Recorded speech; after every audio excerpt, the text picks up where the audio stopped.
खुलुमबाय बयनिसिमबो नोंथांमोननि थाखाय माखासे खौरांफोर लानानै फैलायबाय आरो चेनेलाव गोदानब्ला अन्नानै चेनेलखौ साबस्क्राइब खालामनानै लादो बेल आइकनखौ एलाव होनानै ला जाहाथे नोंथांनाव सिगां नटिफिकेसन सहैग्रोयो। दानिया खोनासंलांदो। गिबि खौराङाव दङ 2025 मायथाइनि गिबि सप्तायाव बुहुम फारसे फैगासिनो दङ मोननै गेदेर धुमकेतु। बिरखंजों समान मोननै धुमकेतुफोरा बुहुम फारसे फैगासिनो दं होनना नासानिफ्राय मिथिहोदों। बे गेदेर धुमकेतुनि लावथाइया फ्राय 78 फुट आरो गुबुन मोनसे धुमकेतुनि लावथाइया 76 फुट होनना मिथिहोदों। नासानि सम बादियै धुमकेतुआ दिनै बेलासिनि 2:53 रिंगायाव बुहुमजों बारलांगोन।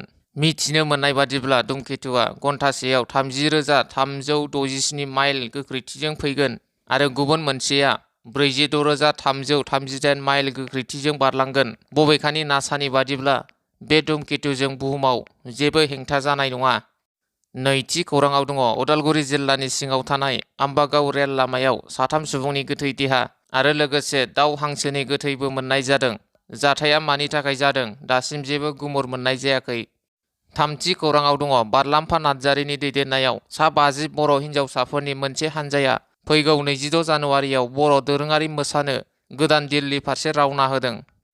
ब्रैथि खौराङाव दङ 5 जानुवारियाव क'क्राझारनि गासै सानफ्रोमबो जानाय हाथाइफोरा बन्द थागोन। State level police recruitment board आनजादखौ नोजोर बोनानै क'क्राझार जिल्ला मेजिस्ट्रेटआ गोजोन आरो रायजोआरि खान्थिखौ रोखा खालामनो थाखाय धारा 163 BNSS नि सिङाव फैगौ 5 जानुवारि रबिबार बारायाव खुंफुंजागोन।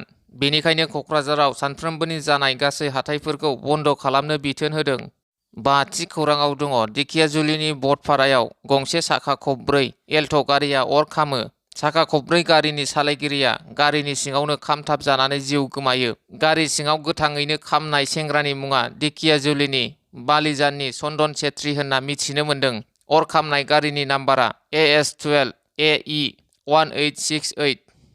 द'थि खौराङाव दङ धेकियाजुलिनि सिराजुली गामिनि सरस्वती हाज'वारिया महाराष्ट्रनि पुनेआव खुंजानाय ब्रैथि हायुङारि पावार लिफ्टिं चेम्पियनशिप 2024 आव नैथि मासि आवग्रिनो हादों।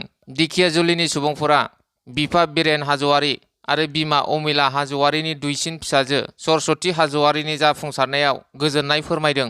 मख'नो गोनांदि ब्रैथि दुलाराय भारत पावार लिफ्टिं चेम्पियनशिप 2024 आ 20, 21 आरो 22 दिसेम्बर खालि महाराष्ट्रनि पुनेआव खुंफुंजादोंमोन। धेकियाजुलिनि सिराजुली गामिनि 24 बोसोर बैसोनि सरस्वती हाज'वारिया बादायलायनायाव रुफानि मेडेल देरहानानै आसामजों लोगोसे धेकियाजुलिनि गोग्गानाय लाबोदों। आथिखालाव धेकियाजुलिनि लकनायत अमिय कुमार दास फरायसालिमानिफ्राय ग्रेजुवेट जाखांनायनि उनाव गेलेमुआव गोसो होदों। सरस्वती हाज'वारिया फैगौ थांखि महरै एशियान गेम्सनि थाखाय थागथियारि खालामनाया जागायबाय होनना मिथिहोदों आरो गेलेगिरिखौ दुलाराय बर' फरायसा आफादजों लोगोसे गुबुन गुबुन दोलोनि आफादफोरा गोसो गोथारै बरायदों। स्निथि खौराङाव दङ बाक्सा जिल्लानि सिङाव थानाय सालबारि हायार सेकेन्डारि फरायसालियाव साइकेल राननाय हाबाफारि लादों। बे हाबाफारियाव आलासि महरै BTC नि बुंथिगिरि खाथिराम बर' लोगोसेनो सालबारि बियाबनि TCLCC नि मासिगिरि बिन'द मोसाहारि आरो गोबां फोरोंगिरिफोराबो बाहागो लानानै हाबाफारिखौ जाफुंसार होदों। दाइनथि खौराङाव दङ हरखाब जाब्रबथायखौ होबथानो थाखाय रायजो सरकारा गुबुन गुबुन राहा लादोंब्लाबो गसाइगावनि बावरागुरियाव गिख्रंथाव जाब्रबथाय। गोदान बोसोरनि रंजानायनि मुङै बयबो जादों लोंदों रंजादों। नाथाय बेनि गेजेरावनो मोनसे दुखुनांथाव खौरां गसाइगाव महकुमानि सिङाव थानाय बावरागुरि तिनालियाव AS01 JC 1302 नाम्बारनि 12 साखानि गारिया आलुजों बुंफबनाय माखासे गलाफोरजों लोगोसे ट्राक गारिया गंसे कार आरो बाइकखौ सौख्रेबलांनायनि जाहोनाव जायगायावनो 2 सुबुंनि जिउ गोमायो। दासिमाव जिउ खहा जानाय सुबुंखौ सिनायनो हानाय जायाखै आरो जाथायनि सायाव पुलिस बिफाना गोख्रों संदानगासिनो दं होनना मिथिनो मोननाय जादों। गुथि खौराङाव दङ चिरां जिल्ला दुलाराय बर' फरायसा आफादनि मैया जोबथा मावफुं मेल जानानै थाङो। मख'नो गोनांदि बे मावफुं मेलाव मोनफ्रोमबो समाजारि बिथिंनि जेंनाफोरनि सायाव सावरायनानै जेंनाफोरखौ माब्रैबा सुस्रांनो हायो बैफोरनि सायाव गुवारै सावरायज्लायो। बे हाबाफारियाव चिरां जिल्ला दुलाराय बर' फरायसा आफादनि आफादगिरि दिलीप कुमार बसुमतारी, गाहाय नेहाथारि डक्टर रेडियान नार्जारी लोगोसे बायदि बायदि बिबानाव थानाय बिबानगिरिफोरा बाहागो लानानै हाबाफारिया मेहेरगोनाङै जाफुङो।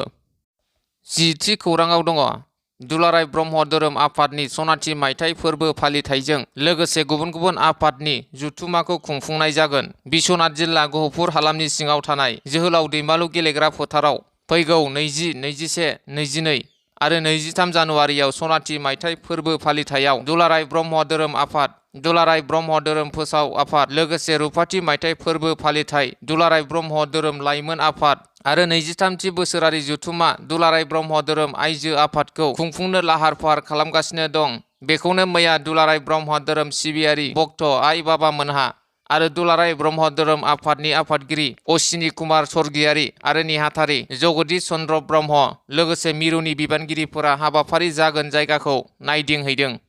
11थि खौराङाव दङ। एम्बुलेन्सआ स्पिड ब्रेकाराव बाज्ल'नानै थैनाय सुबुंनि देहायाव जिउ फैफिनदों। महाराष्ट्रनि कल्हापुराव सासे सुबुंखौ डक्टरफोरा थैबाय होनना फोसावदोंमोन, नाथाय गोथै सह'खौ लाबोनाय एम्बुलेन्सआ स्पिड ब्रेकाराव बाज्ल'नायनि जाहोनाव सुबुंनि देहायाव जिउ फैफिनदोंमोन होननानै मिथिनो मोननाय जादों। 12थि खौराङाव दङ। थांनाय मैयानि फुङाव भारत म्यानमार सीमा ओनसोलाव 5.1 मेगनिट्युड गोहोनि बांग्रि मावदों। बांग्रिनि गोहोमखौ म्यानमारनि सीमा ओनसोलफोरनि अनगायैबो सा-सानजा भारतनि गोबां रायजोफोर फारियै मणिपुर, मिज'राम, नागालेन्ड, आसाम, मेघालय आरो त्रिपुरायावबो नुनो मोननाय जादों। 13थि खौराङाव दङ। मुम्बाइनि थागिबि भारत जेन मुंनि सुबुङा आथिखालाव बुहुमनि बयनिख्रुइबो धोनिसिन बिबायारि महरै मिथिजादों। मिथिनो मोननाय बादिब्ला भारत जेनआ सुबुंफोरनाव बिबायनानै दान मोनसेयाव 75,000 रां आरजिनो हायो आरो भारत जेनआ 7.5 कौटि रांजों लोगोसे 1.5 कौटि रांनि गंनै फ्लेटनि बिगोमाबो होनना मिथिनो मोननाय जादों। 14थि खौराङाव दङ। गारिनि सौग्रावनायाव सासे सुबुंनि जिउ खहा। नबस्ति उत्तर कुशी फोनांजाबनाय लामानि दकेनकुसियाव जाब्रबथाया जायो। जाब्रबथायजों थैनाय सुबुंखौ सुबनखाता बिसिडिसिनि मासिगिरि नुकुल चन्द्र बर' होनना मिथिनो हादों। बागानपारानिफ्राय सुबनखाता आमगुरि फारसे गावनि न'आव स्कुटिजों फैबाय थानाय समावनो बिसिडिसिनि मासिगिरि नुकुल चन्द्र बर'आ गारिनि जाब्रबथायजों जिउ गोमायो। 15थि खौराङाव दङ। गहपुर हालामनि सिङाव थानाय सेरफांगुरि गामिनि थागिबि पुर्ण गयारिनि बिसि फुजा गयारिया गावनि आंगो फिसाय आरो गथ' गथाय साथामखौ गारनानै खारनानै दं। मिथिनो मोननाय बादिब्ला 21 अक्ट'निफ्राय दाउ लायनो होननानै न'निफ्राय ओंखारलांदोंमोन होनना खौरां बुंथियो। बेनिखायनो न'खरनि सुबुङा फुजा गयारिखौ बहाबाफोर नुसनबायदोंब्ला 8099218396 नाम्बारनि गेजेरजों फोरमायहरनो खावलायदों न'खरनि सुबुङा। 16थि खौराङाव दङ। देहा फाहामसालिनिफ्राय गावनि आंगो फिसायखौनो गारनानै खारदों सासे आइजोआ। गसाइगावनि जियागुरि गामिनि महेन्द्र बसुमतारिनि बिसि 28 बोसोर बैसोनि बायग' बसुमतारिया दानसे सिगांनिफ्रायनो गोमानानै दं। दायो गथ' आरो आंगो फिसायआ बायग' बसुमतारिखौ नागिरनानै हालाय हाफाय जानानै दं। फिसायआ फोरमायनाय बादिब्ला दान मोनसेनि सिगाङाव गावनि देहाया बेराम जानायनि जाहोनाव क'क्राझारनि देहा फाहामसालियाव फाहामथाय लाबाय थानाय समावनो फिसायखौ गारनानै खारो। फिसायआ जेरावबो खौरां लादोंब्लाबो नाथाय दिनैसिम जेबो खौरां मोननाय जायाखै। जाहोनाव बिसिनि जेबो खौरां मोनैयाव मैया खौरां बिजोंनि गेजेरजों सावगारियाव होनाय बायग' बसुमतारिखौ बहाबाफोर नुसनबायोब्ला 600020542232 नाम्बारनि गेजेरजों फन हरनानै खोन्थाहरनो खावलायदों महेन्द्र बसुमतारिया आरो गावनि बिसिखौबो फिसा आरो गावनि महरखौ नायनानै न'आव फैफिननो थाखाय खावलायहरदों।